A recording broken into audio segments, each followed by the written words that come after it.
folks, Lance Hocutt here with the Lance Hocutt Financial Group. We hope and pray that you and your family are continuing to be safe and well, and we all pray that this thing continues to move on and we get back to some semblance of life as we knew it prior to this COVID-19. Folks, we've been on the radio lately. We've also done a video, done a lot of social media videos, but we wanted to reach out and talk about two key provisions today about the CARES Act that may impact you significantly. The first piece of that is the $2 trillion stimulus bill that provided for payments of up to $1,200 for those who make less than $98,000 to $75,000. There's a phase out there. Many Americans may not receive those checks. Some of those people may fall through the cracks. So let's talk about that just a little bit. And there are a few two specific areas that we need to talk about. College students and 17-year-olds. Basically, if someone can claim you as a dependent, you most likely will not receive your own check. Now, your parents, if you're a child between less than 17, parents may receive a check of an additional $500 per child, but that's only, again, if they're less than 17. This is interesting, and I'll give you my personal example. My two oldest children are students at the University of Alabama, and they're claimed by me on my taxes, my wife and our taxes. However, both are over 17. So where does that leave me? I still provide housing, I provide food, gas, vehicles, room and board. I'm not going to receive any stimulus on their behalf. Neither will they. That's an interesting conundrum. Let's talk about senior citizens that are possibly living with their children, that sandwich generation. Seniors below the income gap, they're going to be eligible. However, if a senior citizen is living with their children and are being claimed as a dependent on the child's income taxes, maybe as head of household, the senior's not going to receive a check. So I want you aware of some of those specific issues that may apply to a lot of us. Let's talk about immigrants without Social Security numbers.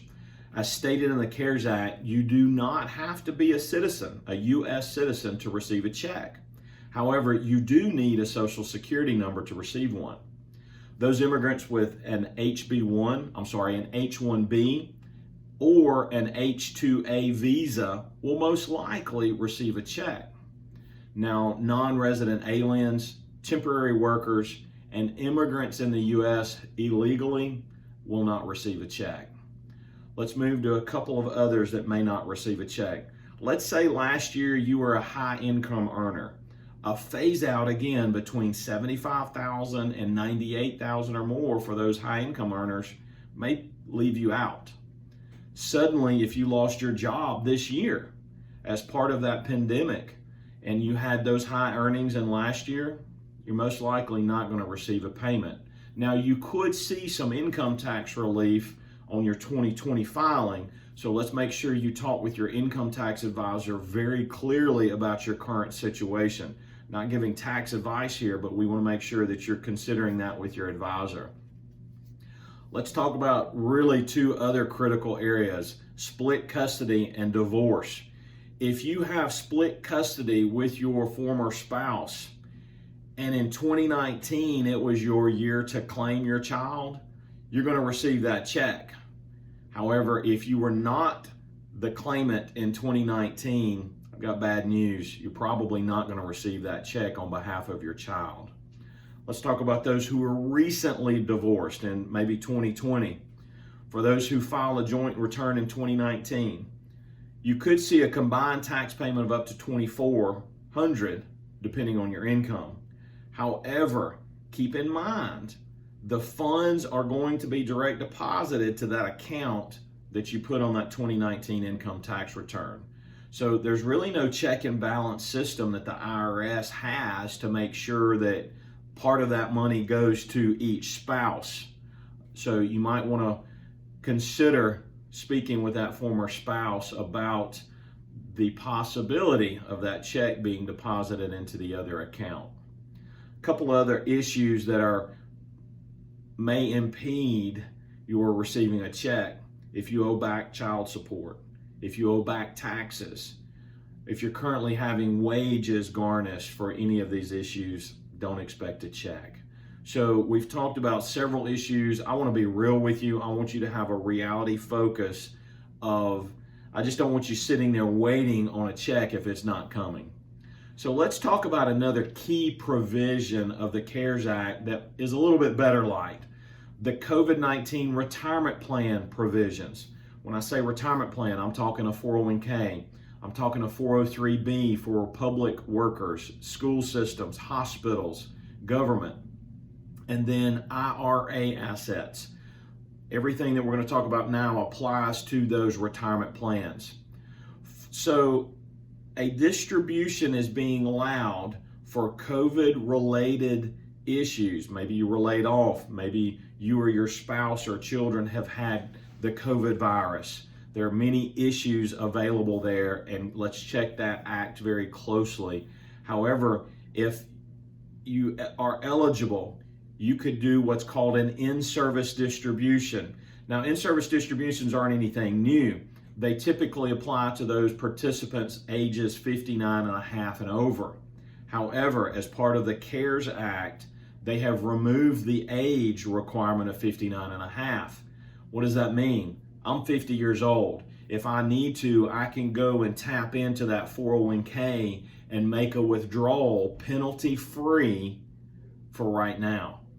And we'll talk about the income tax ramifications in just a moment.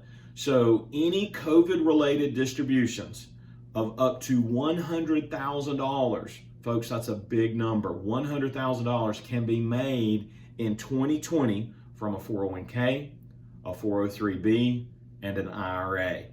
This can be aggregated across any plan. So if you've got 50 from one plan and 50 from another, or any combination, then that can be aggregated.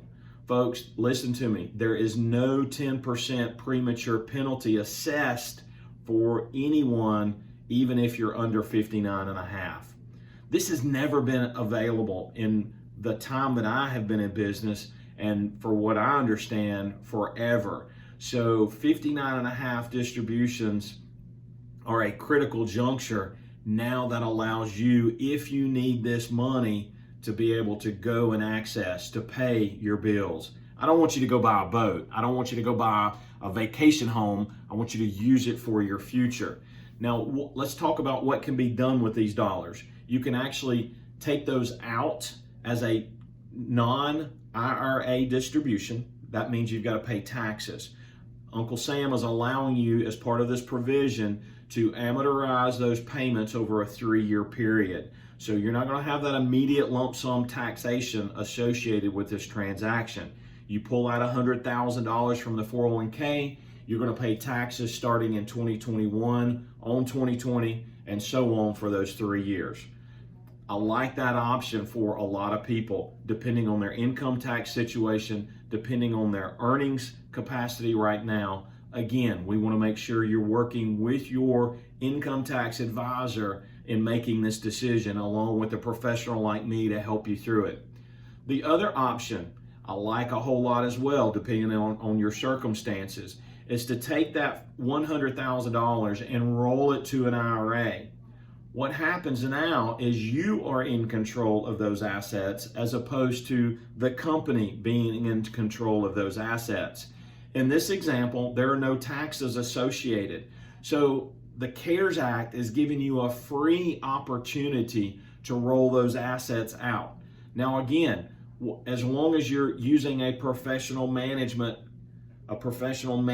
to do this, I think it could be a very good opportunity. It doesn't fit for everyone, so consult with an advisor before you start making these decisions, because it is critical.